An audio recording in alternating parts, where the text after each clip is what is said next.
Šodien, 2023. gada 20. aprīlī, Iekšlietu ministrijā sadarbībā ar Latvijas Drošības un aizsardzības industriju federāciju tiek rīkota Iekšlietu ministrijas industrijas diena 2023, lai apspriestu iekšlietu nozares aktualitātes un industrijas tehnoloģiskos risinājumus.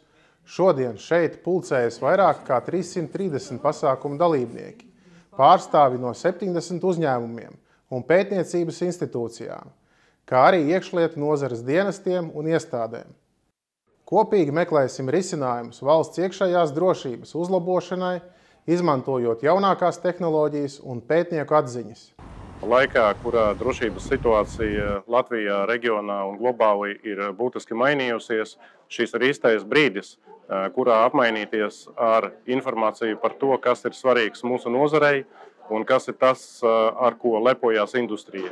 Kas ir tas mūsu vajadzības un kas ir tās idejas un piedāvājums no industrijas, kur mēs varam satikties savās ekspektācijās un savās ambīcijās.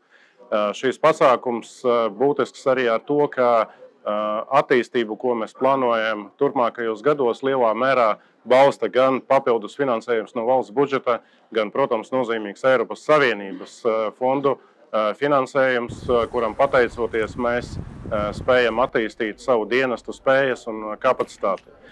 Šis ir laiks, kurā ir svarīgi domāt arī par pamatvērtību, par cilvēku kapitālu attīstību. Mēs ejam straujiem soļiem, lai savu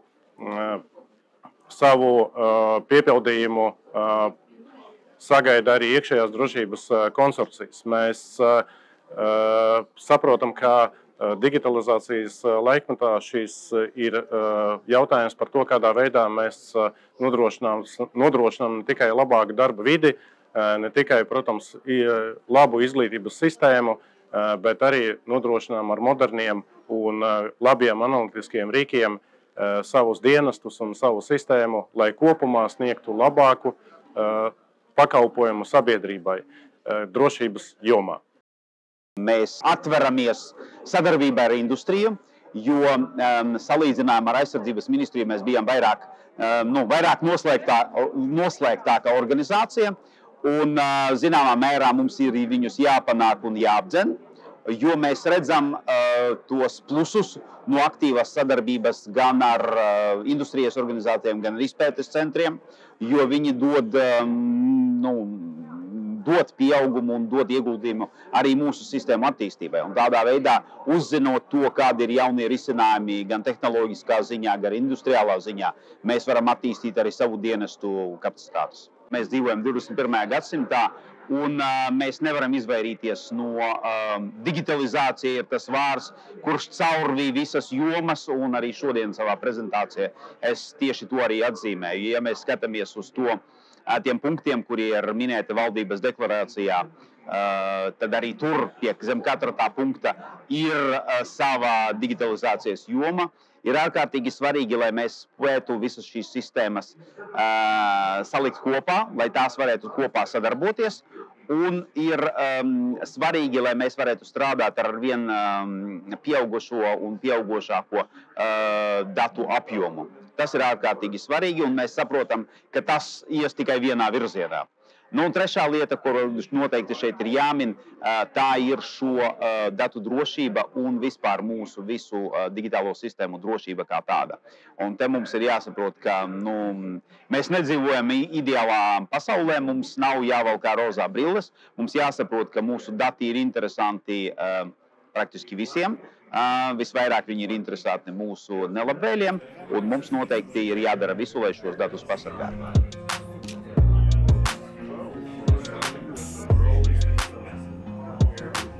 Šis ir, manuprāt, ļoti brīnišķīgs notikums mūsu resoram, jo šeit sastopās profesionāļi no dienestiem, no iekšlietu ministrijas, sastopās ar uzņēmējiem, ar ražotājiem, ar tiem cilvēkiem, kuri veicina mūsu valsts attīstību. Un šeit, šajā industrijas dienā, mēs iepazīstam viens otru tuvāk, apmainamies ar atziņām, apmainamies ar nepieciešamo informāciju par to, kas ir vajadzīgs iekšlietu dienestiem, un valsts policija, kā iekšlietu lielākais dienests, tātad ir ļoti ieinteresēts, lai mums raiti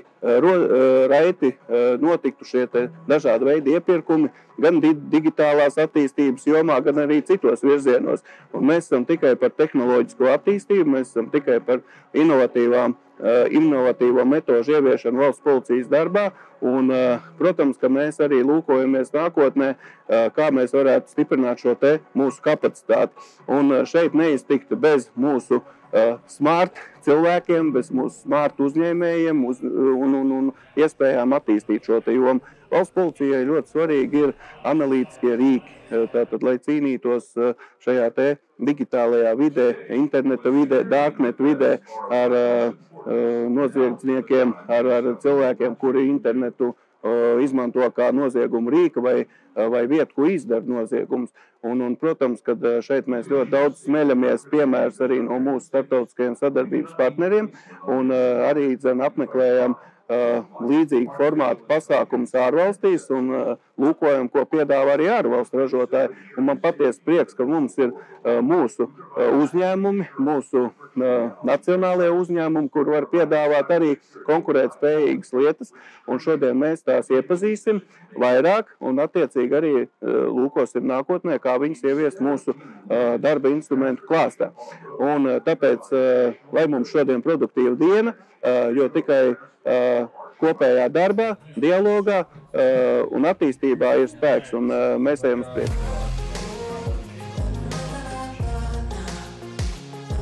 Mēs piedāvājam dažādas dronu risinājumus, šeit ir jau industriālie, šeit ir jau tepat Latvijā ražoti droni. Piedāvājam visdažādākajiem pielietojumiem. Šeit konkrēti ir tādi droni, kas domāti uz ātru objektu sekošanai. Tad ir lielākie, kas jau ir domāti vairāk lielākas kravas nešanai. Šeit ir drons, kas var nest līdz 1,5 kilogramam, lidot apmēram 20 minūtes, un šeit ir tāds, kurš var 3,5 kilogramus. Varam arī filmēt un fotografēt no drona, iegūt augstas izšķirtspējas bildes. Galvenā atšķirība starp industriāliem droniem un šiem Latvijā veidotajiem droniem ir tas, ka dati netiek sūtīti prom uz Ķīnu, dati nekur netiek vispār sūtīti, tīri komunikācijai minimālais apjoms. Esam kompānija LuxRiot, video novērošanas programmatūras ražotājs. Esam tātad specializējušies šajā jomā jau vairāk kā 10 gadus un piedāvājam mūsu produktu LuxRiot Evo. Un šajā standā demonstrējam iespējas tātad bez tādām bāzes lietām, ka vienkārši video ierakstīšana, skatīšanās, grupēšana un tā tālāk. Arī pēdējā laikā esam aktīvi strādājuši pie dažādiem analītikas risinājumiem, kas ļauj vienkārši video informāciju pārvērst jau par tādiem lietojamiem datiem, izgūt no viņiem papildus datus, automašīnu numuru noteikšanas, programmatūra, kas ļauj atbilstoši noteiktiem numuram organizēt dažādus izpildu mehānismu darbību, šī gadījumā barjeras pacelšana, tad objektu analītikas risinājumus, kas šī gadījumā analizē mašīnu plūsmu uz ceļa, vieglās mašīnas, smagās mašīnas, autobusi un māk viņus arī saskaitīt un attiecīgi datus nodot tālāk. Tad ir izcinājumi kvadrātu kodu, jeb QR kodu un svītru kodu atpazīšanai. Tātad sejas atpazīšanas tehnoloģijas, kas bez tieši sejas atpazīšanas ļauj arī norāda uz vecumu, sentimentu, dzimumu un tā tālāk. Vēl viena no mūsu pēdējām izstrādēm, diezgan mūsu ieskatā revolucionārām, ir crosslink tehnoloģija, kas ļauj mūsu programmas interfeisā ievilkt citu trešo pušu programmu, interfeisu, kas ir arī interaktīvs un ļauj viņu vadīt, kas ļauj vienā interfeisā salikt dažādas programmu produktus un tos vadīt no viena programmas interfeisa. Šajās industriju dienās, kā industrijas pārstāvs kompānijas Citrus Solutions, mēs piedalāmies ar risinājumiem, tehniskiem risinājumiem, kas varētu būt noderīgi aizsardzībā. Un šeit mēs demonstrējam vairākus risinājumus. Viens ir perimetra aizsardzības risinājumi. Ņemot vērā mūsu pieredzi perimetra aizsardzības sistēmu realizācijā, šis varētu būt ļoti labs risinājums kā reiz robeža aizsardzībā, teritorija aizsardzībā un dažādos līdzīgos objektos. Un paralēli mēs arī demonstrējam risinājumu video novērošanai, kas ir saistīta ar sensitīvu informāciju video attēliem, kuri jāievēro tās GDPR prasības, un mums ir risinājumi, kā realizēt šos gadījumus. Kopumā pasākums noteikti dod iespēju veidot modernitāti teikt ar tīklojumu, iepazīt viens otru, uzticēties varbūt viens otram, uzzināt, kas šajā industrijas vidē ir par inovitātēm. Un mēs arī paši šobrīd strādājam pie virknes digitālo platformu. Viena no tām ir vienota ugunsdrošības un civilās aizsardzības platforma. Un šeit jau paneļa diskusijās tika pieminēts šis jautājums par digitalizāciju, ka mēs ne tikai tā papīra formātu pārnesam uz digitālo vidi, bet mēs mēģinām uzkrāt datus un analizēt datus šajās platformās, respektīvi, lai tālāk pieņemt lēmumus attiecībā uz mūsu resursu pēc iespējas efektīvāku izmantošanu. To uzdevumu īstenošanai, kas mums ir noteikti. Nu, un iepriekš arī mums pašiem ir bijusi sadarbība ar Latvijas drošības un aizsardzības industriju asociāciju tieši pandēmijas laikā, jo viņi bija vieni no tiem, kas mums nāca palīgā izstrādājot tehniskās specifikācijas, vienkāršotās tehniskās specifikācijas, kad mēs iegādājāmies dažādus individuālās aizsardzības līdzekļus un medicīnas ierīces visai Latvijai. Tātad viņi ar saviem prātiem nāca, kā saka, mums talkā un kopā ar valsts pārvaldi tad arī tāpat tās pirmās vienkāršotās tehniskās specifikācijas, lai mēs pēc iespējas varētu apgādāt visus, kas bija iesaistīti pandēmijas seku likvidēšanā mūsu valstī. Un šeit, manuprāt, arī vēl viens aspekts, kas tika pieminēts svarīgs, ir šī akadēmiskā vide. Arī pašam studējot, tur, tās iespējas, ko sniedz akadēmiskā vide ar zinātniskiem pētījumiem, viņi ir neierobežoti. Un mēs vienā datubāzē elektroniskajā mēs varam iegūt virkni ar zinātniskiem pētījumiem attiecībā uz konkrēto jomu, kas jau citur pasaulē ir izpētīts. Un varbūt droši vien ir tāds teiciens, nevajag izdomāt no jauna riteni, ja viņš jau ir izdomāts, un tad mēs varam arī tur iegūt attiecīgi šīs zināšanas un saliekot visu kopā, gan to, ko mēs ikdienā daram, to, kas mums ir vajadzīgs, to, ko industrija dara, un viņi saprotot, kas mums ir vajadzīgs, un akadēmisko vidi, viss, man liekas, veidojas tieši šis kopējs darbs, lai attīstītu kopumā visas šīs jomas. Ne tikai, piemēram, valsts pārvalde, bet arī pati industrija un arī akadēmisko vidi kopumā.